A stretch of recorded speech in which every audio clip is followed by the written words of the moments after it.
Nadakpan sa CIU sa Cebu City Police Office atol sa gipaygayon nga anti-illegal drug operation ni ini mga katropa. Tagam naghani siya. Dakpan mga kaigsunan.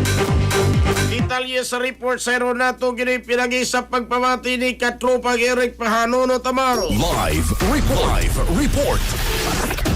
Sa pagkakad, Jerry, magkakahigalaan pasakan ng kaso no, sa taga City Intelligence Unit CIU sa CCPO kining usa ka 34 anyos nga ito ang drogista kaysa nadakpan ni din sa may adil sa Biliana Street, Barangay Guadalupe, Ciudad sa Sugbo kini si alias Joey. Nadakpan ni si alias Joey uman sa mamaligya o matod pa ingon man naghupot og drogas 5 kagamay pakete do ka medium size ito ang subo ingon man na 200 pesos nga buy basta money ang suspetsado giulagoy nga usa ka street level individual SLI drug personality o diin matod pa kan hinupodakpan tungod sa samang kalapasan aga mausab nga dinakpan kini po kasamtang gipaslag sa CCPO lock-up cell samtang ipabot sa aga commitment ini para isa ka usab ngadto sa Cebu City Jail. So far katawag kini Jerry mo sa nito kasi kasugikan sa Cebu City sa office CCPO mga katropa basta buntag sayo sa buntag sa mga ginikanan diha para kondisyon mo